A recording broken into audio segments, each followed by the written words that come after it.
نحمده ونصلي على رسوله الكريم اما بعد فاعوذ بالله من الشيطان الرجيم بسم الله الرحمن الرحيم رب اشرح لي صدري ويسر لي امري واحلل عقدة من لساني يفقهوا قولي۔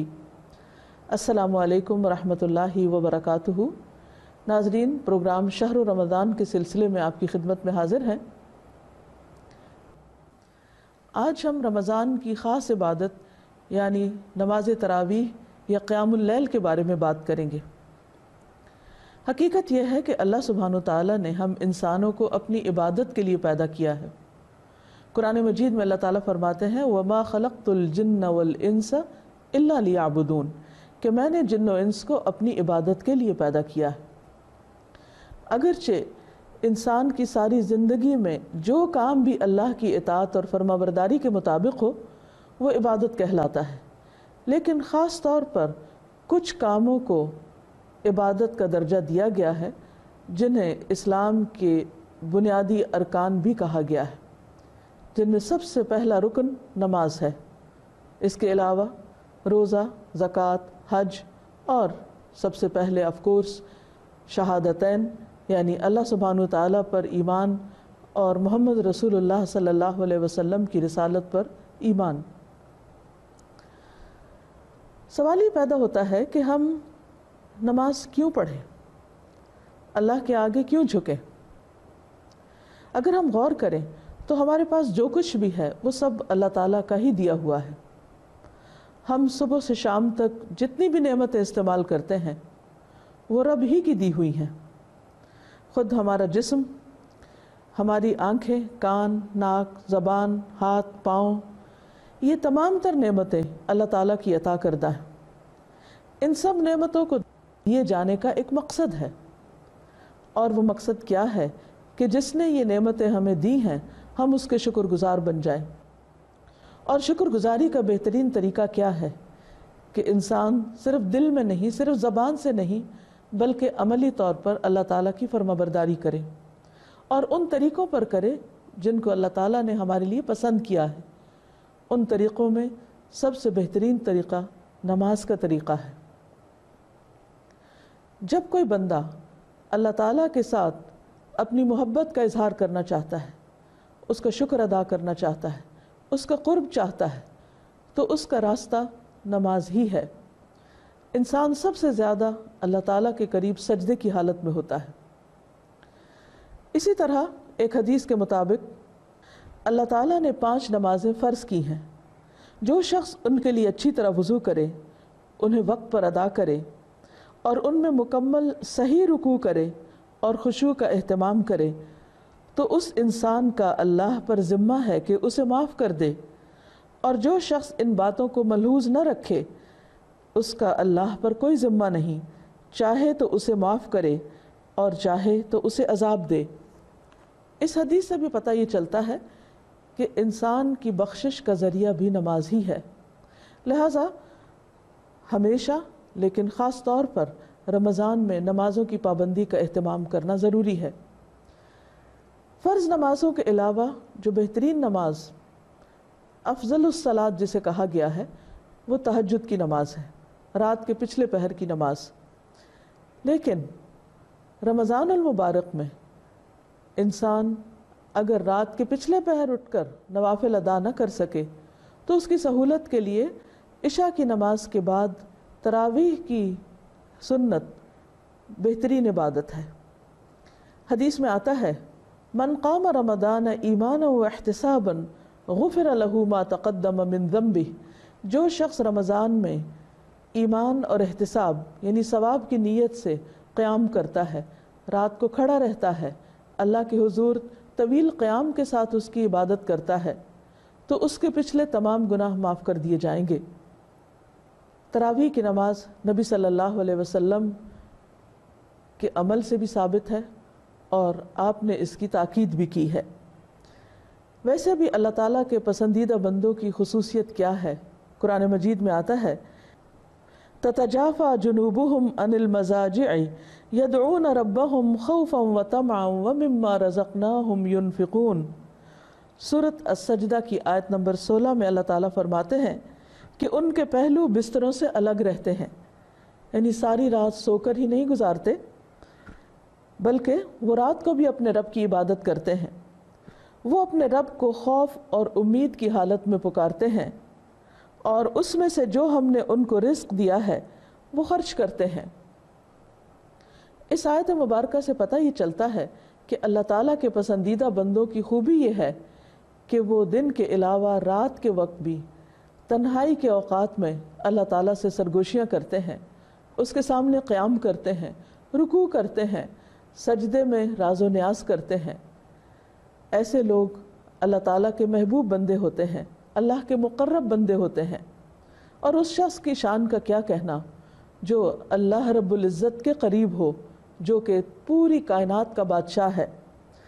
پھر اسی طرح ایک اور آیت سے بھی پتہ چلتا ہے، سورۃ الذاریات میں اللہ تعالیٰ فرماتے ہیں کہ اللہ کے نیک بندے کون ہیں، متقی کون ہیں؟ کانوا قلیلا من اللیل ما یہجعون وبالاسحار ہم یستغفرون۔ وہ رات کو کم سوتے ہیں اور سحری کے وقت استغفار کرتے ہیں۔ عموماً رات کے پچھلے پہر میں فجر سے پہلے قیام کے لیے اٹھنا ایک مشکل عمل ہے، لیکن جس کے لیے اللہ تعالیٰ آسان کر دے اس کے لیے کچھ مشکل بھی نہیں۔ لیکن رمضان میں تو سحری کے لیے انسان اٹھتا ہی ہے، کیونکہ سحری کھانے والوں پر فرشتے رحمت کی دعائیں بھیجتے ہیں، ان کے لیے خاص دعائیں کرتے ہیں، اور اسی طرح اللہ تعالیٰ کی رحمت نازل ہوتی ہے۔ تو جو لوگ اللہ کے محبوب ہوتے ہیں وہ صرف کھانے پینے کے ہی شوقین نہیں ہوتے، صرف کھانا کھانے والی عبادت ہی نہیں کرتے، بلکہ اس کے ساتھ ساتھ شوق اور ذوق کے ساتھ اللہ کے آگے جھکتے بھی ہیں۔ اس لیے ہم سب کے لیے ضروری ہے کہ ہم رمضان کی راتوں میں اس عبادت سے فائدہ اٹھائیں، رات کے اول حصے میں کچھ نوافل ادا کریں اور کچھ آخری حصے میں، اور خصوصی طور پر وَبِالْأَسْحَارِ هُمْ يَسْتَغْفِرُونَ، سحری کے وقت استغفار کریں، اللہ تعالیٰ سے اپنے گناہوں کی معافی مانگیں۔ اور ویسے تو نماز بھی انسان کے لیے گناہوں کی بخشش کا ذریعہ ہے، لہٰذا ہم سب کے لیے ضروری ہے کہ ہم اس کا خصوصی اہتمام کریں۔ عام طور پر ذہنوں میں یہ سوال پیدا ہوتا ہے کہ تہجد اور تراویح کیا دونوں ہی ضروری ہیں، یا صرف تراویح کفایت کر جائے گی، یا صرف تہجد پڑھ لینا ہی کافی ہے؟ اس میں تو کوئی شک نہیں کہ رات کا آخری حصہ عبادت کے اعتبار سے سب سے افضل حصہ ہے۔ اس وقت میں جب انسان سحری کھاتا ہے تو وہ سحری بھی ایک مبارک کھانا بن جاتی ہے۔ نماز کی ادائیگی بھی، یعنی رات کو نیند لینے کے بعد اٹھ کر نماز ادا کرنا، جسے تہجد کہا جاتا ہے، وہ ایک بہترین عبادت ہے۔ نبی صلی اللہ علیہ وسلم نے اس کے بارے میں فرمایا، افضل الصلاۃ بعد الفریضۃ صلاۃ اللیل، فرض نماز کے بعد افضل ترین نماز رات کی نماز ہے۔ ایک اور جگہ پر آتا ہے، رسول اللہ صلی اللہ علیہ وسلم نے فرمایا، علیکم بقیام اللیل فإنہ دأب الصالحین قبلکم وہو قربۃ لکم الی ربکم ومکفرۃ للسیئات ومنہاۃ عن الإثم۔ تم تہجد ضرور پڑھا کرو، کیونکہ وہ تم سے پہلے صالحین کی روش ہے، اور تمہارے لیے اپنے رب کے قرب کا وسیلہ، گناہوں کو مٹانے کا ذریعہ اور گناہوں سے بچنے کا سبب ہے۔ یعنی اس وقت میں انسان کا اپنے نفس کی خواہش یعنی نیند کو توڑ کر اٹھنا اور اللہ کے حضور کھڑے ہونا، یہ انسان کے اندر ایک قوت ارادی پیدا کرتا ہے، انسان کے ایمان کو مضبوط کرتا ہے، اور ایمان کی یہ مضبوطی انسان کو باقی زندگی میں بھی گناہوں کو چھوڑنے میں مدد دیتی ہے۔ تو بہرحال اگر رات کے آخری حصے میں انسان اٹھ کر نماز ادا کرتا ہے تو وہ تہجد کہلاتی ہے، اور اگر پہلے حصے میں ادا کرتا ہے تو وہ تراویح کہلاتی ہے، اور اوورآل رات کی نماز کو قیام اللیل کہا جاتا ہے۔ اور قیام کا لفظ اس لیے کہ اس میں سب سے زیادہ پسندیدہ چیز جو ہے وہ طویل قیام ہے، زیادہ دیر تک کھڑے ہو کر نماز پڑھنا، اور اس میں قرآن پاک پڑھنے یا سننے کا اہتمام کرنا۔ اس میں ہم دیکھتے ہیں کہ عام طور پر ہم خود قرآن پاک زیادہ یاد زبانی نہیں رکھتے، یعنی بہت سے لوگ حافظ نہیں ہوتے، انہیں قرآن مجید کا بہت سا حصہ یاد نہیں ہوتا۔ اس لیے سہولت کے لیے اگر انسان کسی مسجد میں یا کسی جگہ پر جمع ہو کر یہ نماز ادا کرے تو مکمل قرآن پاک سننے کی بھی سعادت حاصل ہو سکتی ہے. اور اگر سارا قرآن مجید نہ بھی سن سکے تو اس میں جتنا بھی اللہ تعالیٰ توفیق دے ضرور فائدہ اٹھانا چاہیے. کیونکہ اگر انسان اکیلے میں یہ نماز پڑھے گا تو بعض اوقات سستی ہو جاتی ہے، زیادہ دیر قیام نہیں کر سکتا، تھکاوٹ ہو جاتی ہے، غفلت ہو جاتی ہے، اور انسان رمضان کی راتوں کے اس ثواب سے محروم رہ جاتا ہے. جہاں دن کی عبادت روزہ سب سے افضل عبادت ہے، وہاں رمضان میں راتوں میں قیام کی حالت میں قرآن کا سننا، اللہ تعالیٰ کے حضور رکوع اور سجدے کرنا افضل ترین عبادت ہے. اس سے انسان کے اندر تقویٰ کی ایک خاص کیفیت بھی پیدا ہوتی ہے. اگر قرآن پاک کے معنی انسان جانتا ہو تو قرآن مجید سنتے وقت انسان پر ایک عجب کیفیت ہوتی ہے، کیونکہ یوں لگتا ہے جیسے براہ راست اللہ تعالیٰ سے ہم کلام ہے، اور اللہ تعالیٰ انسان کو براہ راست ایسی ہدایات دے رہے ہیں کہ جس میں انسانی زندگی کے بہت سے مسائل، بہت سی مشکلات اور بہت سی الجھنوں کا جواب بھی ہوتا ہے. عموماً ہم عام دنوں میں قرآن مجید کا تھوڑا حصہ پڑھتے ہیں. مرد حضرات جب نماز جماعت سے بھی پڑھتے ہیں تو عموماً چند آیات کی تلاوت کی جاتی ہے. لیکن رمضان میں ہر روز رات کو مسلسل 30 راتوں میں جب ہر روز ایک سپارہ پڑھا جاتا ہے یا اس سے کم و بیش زیادہ یا کم، اور پورا قرآن پاک ایک مہینے کے اندر جب مکمل کیا جاتا ہے تو اس کا یوں ہی اثر ہوتا ہے جیسے ایک موسلا دھار بارش کے بعد ہر چیز صاف ہو جاتی ہے. انسان کا دل، دماغ، روح، حتیٰ کہ جسم، یہ تمام چیزیں اس قرات سے متاثر ہوتی ہیں، خواہ انسان یہ قرات خود کرے یا کسی کے پیچھے سنے. ویسے بھی قرآن مجید شفا ہے. قرآن پاک میں آتا ہے وَنُنَزِّلُ مِنَ الْقُرْآنِ مَا هُوَ شِفَاءٌ وَرَحْمَةٌ لِّلْمُؤْمِنِينَ کہ ہم قرآن مجید میں وہ چیز اتارتے ہیں کہ جو مومنوں کے لیے شفا اور رحمت ہے. قرآن مجید صرف روح کی بیماریوں کا ہی علاج نہیں، صرف ذہنی الجھنوں کا ہی علاج نہیں، بلکہ جسمانی طور پر بھی انسان کے لیے شفا کا ذریعہ ہے. اور خصوصاً جب انسان اللہ کے حضور کھڑے ہو کر پوری کنسنٹریشن کے ساتھ ہاتھ باندھ کر اپنے سینے پر اور پوری یکسوئی کے ساتھ اللہ کا کلام سنتا ہے، اور پھر بہت سے لوگوں کے درمیان میں کھڑا ہو کر سنتا ہے، اس کی اپنی ہی ایک برکت ہے. کیونکہ تنہائی کی عبادت اپنی جگہ بہت اچھی ہے، لیکن اجتماعی عبادت کے اپنے فائدے ہیں، کیونکہ انسان ایک دوسرے کی کیفیات سے بھی متاثر ہو رہا ہوتا ہے.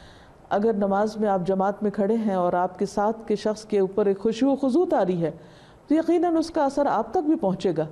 اسی طرح اگر نماز میں کوئی شخص اللہ تعالیٰ کے خوف سے رو رہا ہے یا قرآن مجید سنتے ہوئے اس کے دل پر ایک عجب اثر ہوا ہے تو وہ اثرات آپ تک بھی ٹرانسفر ہو سکتے ہیں، اور اس طرح آپ کی نماز مزید اچھی ہو سکتی ہے. رات کی نماز انسان کے لیے نفس کی تربیت کا ایک بہت بڑا ذریعہ ہے. عام طور پر یہ دیکھنے میں آیا ہے کہ سال بھر زندگی کی مختلف مصروفیات کی وجہ سے انسان رات کی نماز کی طرف توجہ نہیں دے پاتا، یعنی نوافل کی طرف. لیکن رمضان میں اللہ سبحانہ وتعالیٰ کی خاص رحمت ہے کہ اس نے ہمیں یہ موقع عطا کیا، لہٰذا ہم سب کے لیے ضروری ہے کہ ہم اس کا اہتمام کریں. اور یہ وقت نہ صرف یہ کہ ہمارے نفس کی تربیت کا ایک بہت بڑا ذریعہ ہے، بلکہ اس کے علاوہ دعاؤں کی قبولیت کا بھی وقت ہے. کیونکہ انسان جب اللہ سبحانہ وتعالیٰ کی عبادت کرتا ہے، اس کے حضور جھکتا ہے، تو اس کے بعد اللہ سبحانہ وتعالیٰ کے آگے جب ہاتھ پھیلاتا ہے تو اللہ تعالیٰ اس کے ہاتھوں کو خالی نہیں لوٹاتے. اس لیے ان مواقع سے خوب فائدہ اٹھانا چاہیے، اور جتنی بھی رحمتیں اور برکتیں اور اللہ سبحانہ وتعالیٰ کی نوازشیں ہم سمیٹ سکیں انہیں سمیٹنے کی کوشش کرنی چاہیے. ایسا نہ ہو کہ تھوڑی سی سستی ہمیں ان خیر و برکت اور بھلائی کے کاموں سے محروم کر دے. اللہ تعالیٰ سے دعا ہے کہ وہ ہمیں اس مبارک مہینے کی راتوں اور دنوں سے بھرپور فائدہ اٹھانے کی توفیق عطا فرمائے. وآخر دعوانا ان الحمد للہ رب العالمین. اس کے ساتھ ہی ہم اپنے پروگرام کا اختتام کرتے ہیں. السلام علیکم ورحمۃ اللہ وبرکاتہ.